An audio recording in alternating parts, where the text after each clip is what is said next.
On aimerait tous avoir un bouton, vous savez, ce bouton pause sur lequel on peut appuyer quand nos pensées s'agitent. Malheureusement, j'ai une mauvaise nouvelle à vous annoncer, c'est que ce bouton n'existe pas. Mais j'ai une bonne nouvelle, c'est que nous pouvons faire de nombreuses choses pour apaiser nos pensées. Alors, comment gérer notre mental? Comment faire en sorte que nos pensées ne s'agitent plus? Eh bien, c'est ce que nous allons voir dans ce nouvel épisode. Bienvenue sur le podcast À la quête du soi. Je suis Valérie Bastide et ma mission est d'aider le plus grand nombre de personnes à se connecter à leur âme pour vivre pleinement leur mission de vie. Médium, radiesthésiste, thérapeute de l'âme, je vous guide et vous aide à traverser votre part d'ombre de vous-même pour vivre la vie que vous souhaitez. Enseignante spirituelle, retrouvez-moi tous les lundis pour un nouveau podcast où je vous partage des connaissances en développement personnel et en spiritualité. Alors bonjour à tous et bonjour à toutes, je suis vraiment très heureuse de vous retrouver pour ce nouvel épisode. J'espère que tout le monde va bien, que vous êtes en forme, que vous avez pris du temps pour vous et votre famille, en tout cas que tout va bien. Pour ce nouvel épisode, j'ai choisi de parler de la gestion du mental. Alors, gestion du mental, c'est vrai que on aimerait tous, vous savez, avoir ce petit bouton pause sur lequel on peut appuyer quand nos pensées s'agitent. Alors, j'ai une bonne et une mauvaise nouvelle. Malheureusement, la mauvaise nouvelle, c'est que ce bouton n'existe pas. Mais la bonne nouvelle, c'est qu'on peut faire de nombreuses choses pour apaiser nos pensées. Mais avant tout, déjà dans un premier temps, avant de calmer son mental, il est nécessaire de comprendre pourquoi il s'agite. Ça va vous permettre de comprendre conscience que de nombreuses habitudes vous poussent dans la mauvaise direction. Et donc, ces habitudes, vous allez pouvoir les modifier, les transformer ou les bannir. Déjà, dans un premier temps, la première raison pour laquelle votre mental s'emballe dans des pensées incontrôlables et incessantes est que vous êtes identifié à des choses que vous n'êtes pas. Dès l'instant où vous vous êtes identifié à quelque chose que vous n'êtes pas, le mental est en activité incessante. Des pensées concernant, par exemple, votre femme, votre mari, vos enfants, votre famille, votre éducation, votre religion, votre job, etc. Il faut savoir qu'il y a un nombre infini d'identifications avec toutes ces identités. Évidemment, il existe d'autres raisons supplémentaires, comme par exemple, on se met la pression, le fait de se mettre un peu trop la pression. Le mental, il se nourrit de nos croyances limitantes. Et il est plus facile d'avoir de nombreuses croyances limitantes tous les jours dans notre vie que d'argent qui coule à flot sur notre compte bancaire tous les jours. Comme par exemple le fait que nous devons être parfaits. On doit être les meilleurs. On est toujours dans cette quête, vous savez, moi je la définis comme fatigante, inutile et chiante, franchement qui sert à rien, d'être plus. Toujours plus. Et on a même nos hobbies qui nous invitent à la performance. Faire toujours mieux, se dépasser. Malheureusement, jouer à la quête du plus, ça va vous épuiser physiquement et mentalement. Pourquoi? Parce que vous êtes des êtres humains, vous n'êtes pas des machines. On est des êtres humains, on n'est pas des machines. Évidemment, lorsqu'on manque d'énergie, nos pensées, elles sont encore plus présentes, parce qu'on est moins vigilant, et elles peuvent nous mener par le bout du nez. Alors, comment calmer son mental? En apprenant à reconnaître les moments où on se met la pression. Alors, je t'invite à rester vigilant à ces petits mots qui peuvent, te sembler anodins, mais qui en fait sont le terrain propice à un mental agité. Alors, les petits mots, tu vas les reconnaître, c'est je dois, il faut, j'aurais dû, je devrais. Tu vois? Toutes les fois où tu t'entends dire ou penser ces mots, arrête-toi quelques instants pour te rappeler que tu n'es pas une machine, mais un être humain. Dis-toi que tu es quelqu'un de bien, tu n'as pas à faire plus ou à être plus. Ne t'oblige à rien. Donne-toi la liberté de faire ce dont tu as besoin et ce que tu as envie de faire, ce qui te fait vibrer. Et mon conseil, c'est fous-toi la paix. Fous-toi la paix. Alors n'oublie pas, je ne sais pas si tu le sais, on n'a qu'une vie, elle passe vite, alors profite-en. Si cette chose, tu l'as pas fait aujourd'hui, c'est pas la fin du monde. À part, évidemment, si elle est vitale pour ta survie ou celle de ta famille. Voilà. Mais si c'est pas le cas et que tu sens que tu dois faire une pause, fais-la, point. Et te pose pas de questions. Fous-toi la paix. La deuxième raison, on s'inquiète. Alors, on est nombreux à avoir tendance à nous inquiéter. Tu sais, à cultiver le fameux « et si ». Et s'il arrivait ceci, et s'il arrivait cela. Et si on arrêtait? S'inquiéter, c'est se torturer l'esprit. C'est laisser notre mental tourner à 100 à l'heure. Et si, à l'inverse, nous nous faisions confiance? Et si on faisait confiance à la vie? Et si, au lieu de redouter ce qui pouvait mal se passer, on se consacrait plutôt à agir pour que ça se passe au mieux? Non? Ouais, ça serait mieux, hein? Alors, je t'invite tous les jours à te sentir en paix avec qui tu es et ce que tu fais. Donc, tous les soirs, liste toutes les choses que tu as faites et félicite-toi. C'est parce qu'on oublie de se féliciter que l'on finit par manquer de confiance en nous, les amis. Comment calmer son mental? En apprenant à être fier de ce qu'on accomplit chaque jour. Alors, je le dis assez souvent, hein, pratique la gratitude. Ensuite, on ne se pardonne pas. Alors, se pardonner, je suis désolée, mais c'est la base, hein, c'est l'ouverture du cœur et c'est la guérison. On nous a appris, enfin, on nous a pas appris, du moins, à nous féliciter nous-mêmes. C'est d'ailleurs assez mal vu, je ne sais pas pourquoi, d'être fier de soi. Pourtant, rien n'est plus simple pour notre équilibre intérieur. Moi, ma fille, je lui ai appris à être fière d'elle. D'ailleurs, ma fille, elle avait 3-4 ans, je lui disais, je posais la question, Manon, qui est la plus belle? Elle me disait, c'est moi. Mais c'est moi, c'était une évidence, c'était obligé, elle était seule au monde, il y avait qu'elle qui était jolie. Je lui ai appris la gratitude. Pourtant, c'est vrai que, comme je vous disais, rien n'est plus simple pour notre équilibre intérieur. On est content, et puis quand on a confiance en soi, bon sang, on est heureux. Malheureusement, nous avons mis en place une habitude qui sabote notre confiance en nous.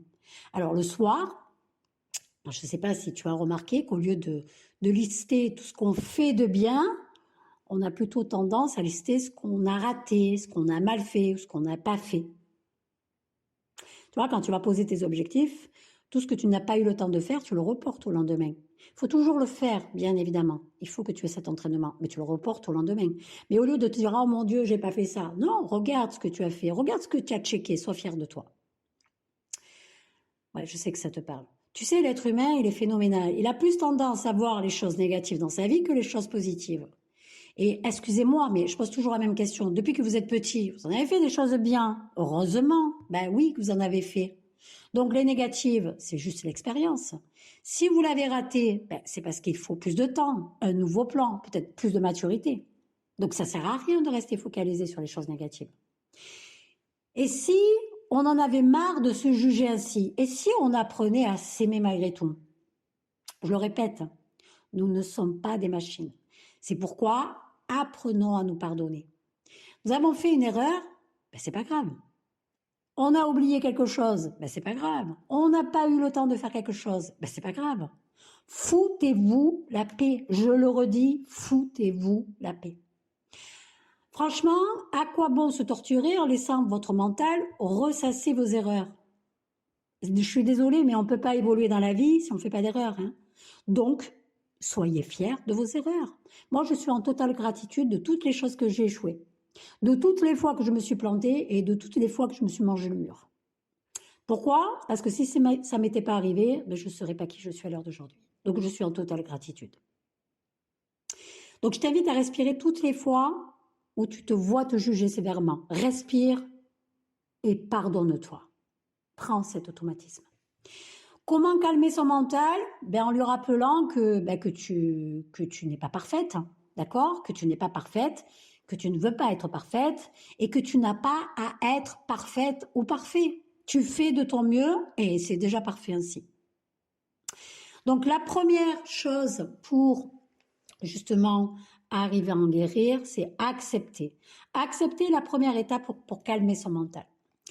Quand on sent que notre mental s'agite et que ça crée en nous un mal-être, déjà, on a besoin d'accepter et de se dire, ok, mon mental s'agite, mes pensées sont sans dessus-dessous et je me sens mal. Ok, d'accord, pas de problème. Je ne le mets pas de côté, je ne le renie pas, je le prends comme il vient. Ok, je suis en accord avec ça.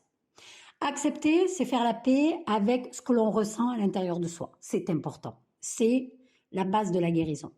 C'est important parce que nous avons plutôt appris à faire semblant, vous savez, à cacher nos émotions. J'en parle dans l'épisode, le dernier podcast que j'ai fait sur les émotions et je vous invite à l'écouter. Accepter, c'est s'envoyer un message fort. Ce que je ressens est important, je suis important, je décide de m'écouter et de prendre soin de moi. Alors, c'est pas toujours évident d'accepter, je le conçois. C'est plus facile de faire comme si tout allait bien. Pour accepter, je t'invite à t'isoler quelques minutes pour respirer calmement. Il n'y a rien à faire, juste à être. Respire, sens ton cœur battre, concentre-toi sur ton souffle, sur le mouvement de ta respiration. Ok? Comment calmer son mental? En acceptant de ne pas être calme, justement. Deuxièmement, se parler comme à un ami pour calmer son mental. Nous avons appris à bien parler aux autres, à faire attention à eux, à faire preuve de gentillesse et d'empathie. J'espère que c'est votre cas. Si ce n'est pas le cas, je vous en prie. Il faut le faire. D'accord? On est des êtres bienveillants. Mais nous n'avons pas appris à faire la même chose avec nous-mêmes.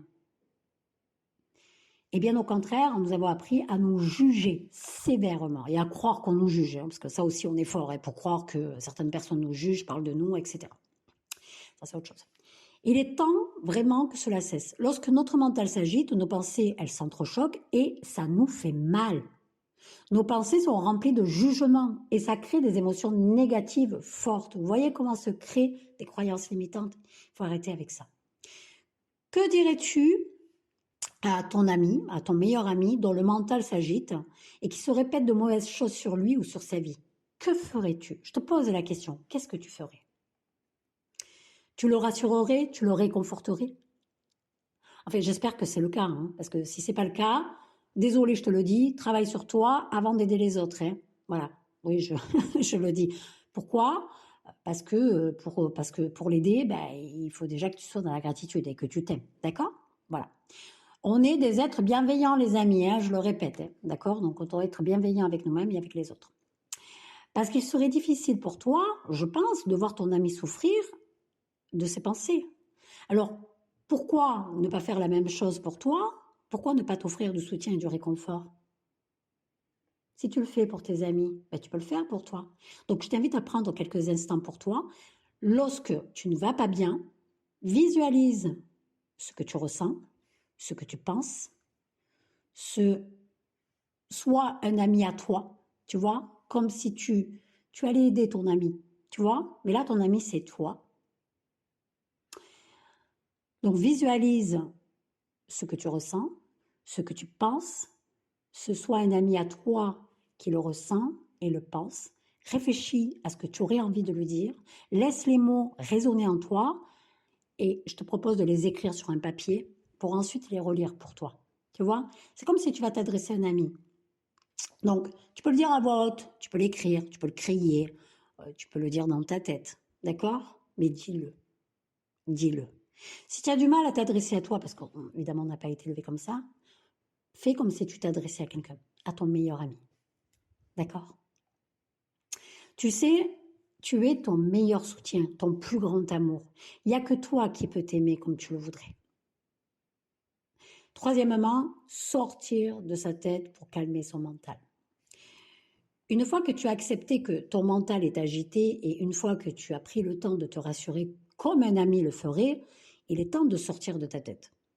Alors, c'est pas dans nos habitudes de couper court à nos pensées, ça je le conçois, nous avons plus tendance à les suivre, c'est pourquoi nous croyons que les pensées nous contrôlent, mais c'est pas le cas. On peut et on doit faire silence dans notre esprit inquiet. Comment? En sortant de notre tête. Alors, pour sortir de notre tête, nous allons nous servir de nos mains, de nos jambes, de nos oreilles, de nos yeux. Nous allons faire quelque chose pour nous concentrer sur autre chose que nos pensées chaotiques. Donc, je t'invite à prendre 5-10 minutes pour faire une activité. Ce que tu veux du moment que tu déplaces ton attention sur ce que tu es en train de faire plutôt que sur ce que tu es en train de penser. Tu déplaces ton esprit. Alors, tu peux aller marcher, tu peux courir, tu peux lire, tu peux écouter de la musique, tu peux aller boire un coup avec des amis, tu peux rigoler avec des amis, tu peux dessiner, tu peux écrire, tu peux colorier, tu peux appeler un ami, tu peux méditer. La méditation est un outil formidable qui va vous permettre, en la pratiquant régulièrement, de contrôler et de calmer son mental. Ça, je le répète à chaque fois, si vraiment vous devez mettre une chose en place, c'est de méditer, pratiquer la méditation. La méditation va vous aider à lâcher prise et vivre le moment présent. Et ça va énormément vous aider dans la gestion du mental. Fais quelque chose, sors de ta tête. Alors, à chaque instant de ta vie, si tu as le choix d'écouter ou non tes pensées, lorsqu'elles te font du bien, continue. Mais quand elles te font souffrir, arrête. Tu as le choix et tu es libre. Ok? En effet, tu n'es pas tes pensées. Tu es beaucoup plus que cela. Tu peux contrôler tout ce que tu veux. Et tu peux modifier tout ce que tu veux et à n'importe quel moment. Alors, si vous souhaitez plus de conseils, je vous invite à vous rendre sur mon Instagram. Je partage pas mal de contenu, mais également sur mon site internet. Vous avez pas mal de ressources gratuites, des audios, des e-books, pas mal de choses, des workbooks que vous pouvez télécharger qui peuvent vous aider dans votre évolution, mais également sur ma chaîne YouTube. J'espère que ce nouvel épisode vous aura aidé à pouvoir gérer votre mental. Je partage d'autres astuces et conseils sur mon Instagram, mon site internet et mes réseaux sociaux, enfin tous mes réseaux sociaux et ma chaîne YouTube concernant la gestion du mental également.